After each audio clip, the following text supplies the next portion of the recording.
L'entretien des patriotes, bonjour à tous, heureux de vous retrouver. Candace Owen, épisode 2, les réseaux mafieux de Bribri. Emmanuel Macron, le scandale Nestlé. Avant de traiter ces deux informations et beaucoup d'autres, vous connaissez la coutume sur cette chaîne, je commence toujours mon entretien par remercier ceux qui m'ont permis justement de le produire, car ils m'ont financé à l'aide des merci rémunérateurs. Et aujourd'hui sont à l'honneur des fidèles parmi les fidèles, Thierry V, Michel C, Bernard Fauchère, Scorpion, Mister, Guili, Stéphane Méline, François Fachetta et Yann Penaud. Merci à eux du fond du cœur. Et puis je tenais à vous remercier pour votre soutien inconditionnel. Oui, il faut aider la réinformation, la presse citoyenne, en ces temps de Nathalie Loiseau. Alors, comment faire ? Bien, il suffit de lever le petit pouce, écrire de gentils messages et diffuser sur d'autres réseaux sociaux. Merci à tous. Brigitte Macron en 2016-2017, c'était Claudia Schiffer, c'était une femme glamour. C'est en tous les cas ce qu'affirmait notre presse aux ordres. L'espace médiatique fut saturé de Bribri. Oh, que cette femme est belle, qu'elle est dynamique, qu'elle est charismatique. Oui, cette femme, elle a su triompher du conformisme. Bref, c'est le modèle de la femme moderne. Ce message fut martelé sur tous les plateaux de télévision, et on ne pouvait pas lever les yeux sans trouver des dizaines de couvertures de magazines. Oui, les kiosques de nos journaux se transformèrent en officines pro-Macron, tapissées de son visage et de ce fameux couple glamour. Ces marchands de soupe nous vendirent donc une romance d'un bel adolescent, un véritable génie solaire. Pensez, il deviendra le Mozart de la finance. Avec cette professeure si belle, si charismatique, si sexy, elle portait des mini-jupes dont tous les élèves étaient amoureux. Oui, Brigitte Macron était selon eux une véritable pin-up. Ce storytelling était non seulement mensonger, mais carrément débile. Mais il fonctionna. Et oui, parce qu'il existe une règle, elle consiste à répéter 100 fois un mensonge pour qu'il devienne réalité dans l'esprit des lecteurs. Un conditionnement en somme, une véritable fabrique du consentement.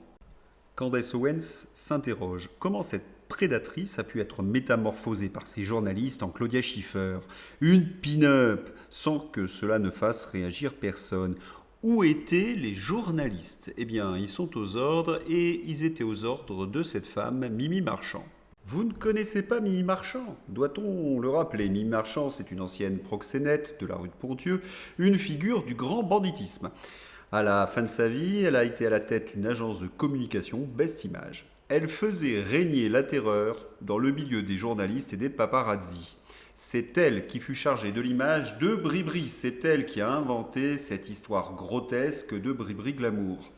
Après la victoire d'Emmanuel Macron en 2017, elle se fait prendre en photographie à l'Élysée, les V de la victoire. Oui, c'est sa victoire. Son piège à imbécile a parfaitement fonctionné.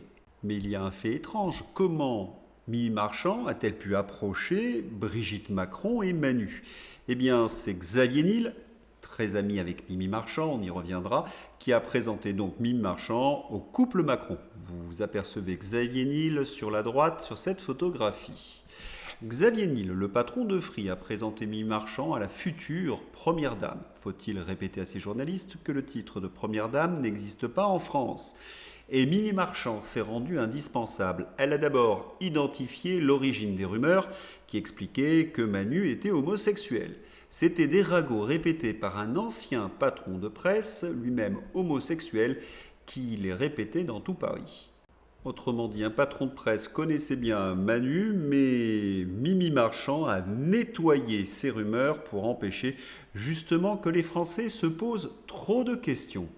Et ensuite, Mimi Marchand s'est attaquée à dorer l'image du couple à travers de fausses paparazzades montrant Brigitte et Manu en vacances, toujours main dans la main. Je vous ai présenté ces unes.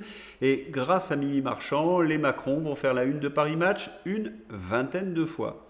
Après la présidentielle, Mimi Marchand a continué à conseiller Brigitte Macron à l'Élysée. Elle a même posé derrière le bureau du président en faisant le V de la victoire. Je vous ai présenté cette photographie.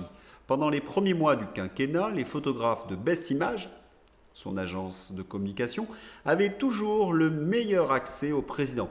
C'est le fameux Alexandre Benalla qui s'occupait de les faire monter dans l'avion où la voiture du président et d'écarter les photographes concurrents. Voilà, Mimi Marchand, pour effacer un détail biographique, faire taire une rumeur, voire une accusation, elle sait faire, elle sait intimider les journalistes pour qu'ils se taisent.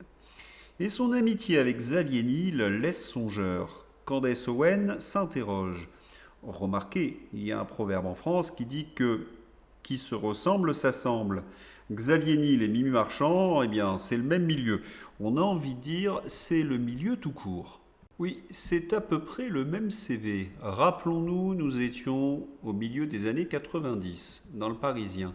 On connaît désormais l'identité du renchérisseur anonyme qui a provoqué la nouvelle vente aux enchères du Palace, une boîte de nuit, le 15 septembre. Il s'agit d'un certain Xavier Niel, 31 ans, gérant de services Minitel, de sex shop et de publications spécialisées dans le porno, diffusées notamment au Royaume-Uni. C'est lui qui, le 2 juillet dernier, a mandaté un avocat pour surenchérir de 10% sur les 7,5 millions de francs proposés par les frères Blancs lors de la précédente adjudication le 23 juin.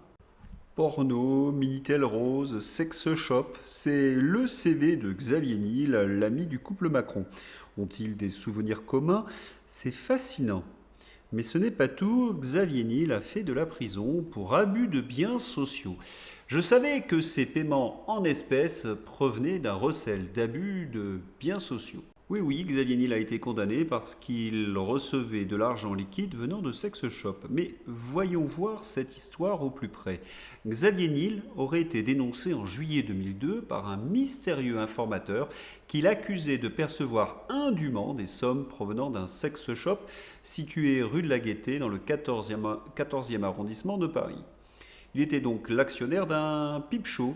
En décembre 2002, ce tuyau a été confirmé par un signalement de Tracfin, l'organisme anti-blanchiment, qui a étendu ses malversations à 2 autres magasins érotiques, dont un à Strasbourg.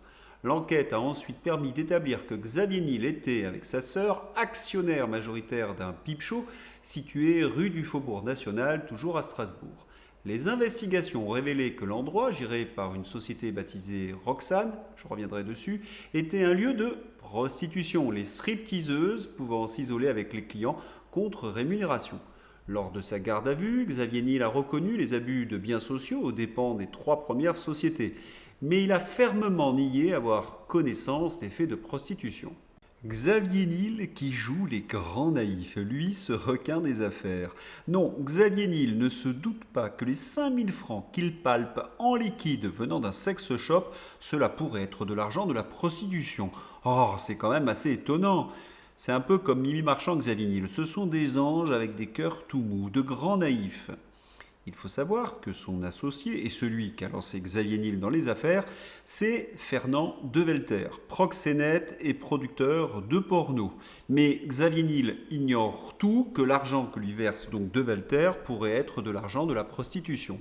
Niel ignore donc les mœurs de la prostitution, des sex shops, de la pornographie, alors qu'il y travaille. Étonnant? Non. Mais revenons à Mimi Marchand, la nettoyeuse. Le fils de l'homme d'affaires, Ladré de la Charrière, Jérémy, incarcéré dans une affaire épouvantable, déjà condamné 2 fois pour des affaires épouvantables, eh bien c'est Mimi Marchand qui avait été embauché pour que cela ne filtre pas dans la presse. La vidéo est dans ma description, c'est saisissant. Et bien évidemment, ce milliardaire est le grand ami de Bribri, Patrick Hédéry. À quand une enquête sur l'entourage du couple Macron? Mimi Marchand, conseillère People qui a couvert les délits du fils d'un milliardaire. Borrello, conseiller perso qui a témoigné d'ailleurs pour un criminel. Et Cohn-Bendit dont on connaît les affaires. Il faudrait ajouter à cette liste Olivier Duhamel, Jacques I et tous les autres. Une complaisance du couple présidentiel en effet qui interroge. Candace Owen revient sur le procès qui a opposé Closer à Brigitte Macron. Brigitte Macron hospitalisée pour une opération de chirurgie esthétique. D'après le magazine Closer, la première dame, ce titre n'existe pas, il faudra quand même leur expliquer, aurait subi une opération de chirurgie esthétique avant le départ du couple présidentiel pour le fort de Brégançon. Nous étions en 2019. Suite à cet article de Closer, Brigitte Macron a porté plainte pour atteinte à la vie privée. Elle qui passe son temps à s'exposer dans les magazines. Étrange comme réaction. Candace Owen nous donne la réponse. C'est que Closer a révélé par des indices que le chirurgien qui avait taillé dans l'art de Bribri, c'était Patrick Buy. Et Patrick Buy, il a une spécialité, les transsexuels. Patrick Buy s'en explique dans Paris Match. Vous êtes aussi un spécialiste de la féminisation des visages. Pour un transsexuel qui ne veut pas être une caricature, changer de sexe ne suffit pas. Ma formation m'a sensibilisé aux formes des visages hommes-femmes. Elles sont très différentes. La féminisation commence donc par la modification du squelette facial. J'ovalise par exemple le cadre orbitaire qui est plus rectangulaire chez l'homme. J'arrondis leur front droit. Je change l'angle de la mâchoire. Pour moi qui ai fait de la chirurgie traumatique et malformative, ce n'est pas compliqué de modifier un squelette facial. Pour ses bons et loyaux services, Patrick Buy sera décoré de la Légion d'honneur. C'est quand même paradoxal puisque elle ne veut pas que l'on révèle que Patrick Buy est son chirurgien, mais elle n'hésite pas à le récompenser. Qu'en pensez-vous? Voilà les éléments les plus remarquables de la vidéo de Candace Owen. Certes, elle n'a pas révélé le chaînon manquant de l'affaire Bribri, mais pour ma part, ces rappels sont essentiels pour que l'on comprenne le niveau de corruption qui règne au plus haut sommet de l'État et chez les journalistes. Et par ailleurs, les Macron enragent, ils tremblent et ils tentent d'intimider Candace Owen par l'entremise de leurs avocats. Oui, Emmanuel Macron menace Candace Owen de poursuite. Candace Owen a lu la lettre donc des avocats de Macron. Emmanuel et Brigitte Macron m'ont envoyé une autre assignation très virulente. Vraiment, si je ne connaissais pas le nom du cabinet d'avocats qu'ils ont mandaté, je penserais que c'est du trollage. La lettre est beaucoup plus courte que la première, juste une page et demie, suivie de pièces à conviction. Cette fois, ils sont contrariés par l'introduction de ma première émission parce qu'ils prétendent que j'ai sous-entendu qu'ils ont assassiné un journaliste. Évidemment, je n'ai rien dit de tel.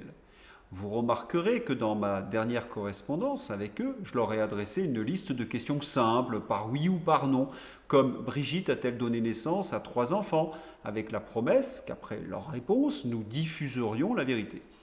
Ils ont refusé de répondre à toutes les questions posées pour clarifier le sexe de Brigitte. Et ils ont ignoré notre proposition d'aller en France pour interviewer Brigitte afin d'enregistrer ses réponses. Au lieu de cela, le couple a choisi d'inclure des exemples risibles, franchement risibles, de tweets récents qui les offensent, comme celui d'Alexandre Douguin faisant référence à Brigitte comme étant une néandertalienne qui, malheureusement pour eux, ne sera pas passible de poursuite aux États-Unis. Pourquoi ne pas simplement mettre un terme aux rumeurs en répondant par oui ou par non à des questions ? L'objectif de la lettre des Macron, qui a été envoyée par courriel hier soir, est de mettre un terme à la série Becoming Brigitte. Malheureusement pour eux, nous la poursuivons aujourd'hui. Donc rendez-vous à 22h, heure de Paris. La vidéo est dans ma description. Vous ne sentez pas quelque chose ? Oui, pour les Macron, cela sent la fin. Ils sont cernés, assaillis. Les scandales se succèdent à une vitesse vertigineuse. Pas un jour sans qu'un scandale inouï ait révélé. La chute. Aujourd'hui, c'est le scandale Nestlé. Fraude aux eaux minérales. Comment l'Élysée et Matignon ont cédé au lobbying de Nestlé malgré les alertes des autorités de santé. Des mails et des notes ministérielles révélées par le journal Le Monde et Radio France montrent comment l'exécutif a autorisé le groupe suisse à continuer à commercialiser ses eaux en bouteille, Perrier, Vittel et par Contrex, avec des filtres illégaux. Lorsque des journalistes interrogent Emmanuel Macron sur le scandale Nestlé, il feint de ne rien savoir. Macron dément toute entente avec Nestlé dans le scandale des eaux en bouteille. Quand Macron dément, Macron ment. C'est la règle. Florian Philippot. Regardez-moi ça. Macron dans la fuite. Une enquête de presse vient de révéler en effet que l'Élysée et Matignon ont privilégié les intérêts de la multinationale Nestlé au détriment de ceux des consommateurs et de leur santé. L'Élysée et Matignon ont laissé le groupe commercialiser des eaux non conformes à la réglementation et à risque pour la santé malgré les recommandations d'interdiction des autorités sanitaires. Si c'est vrai pour l'eau, vous imaginez comment ça doit être vrai pour les pchout-pchout.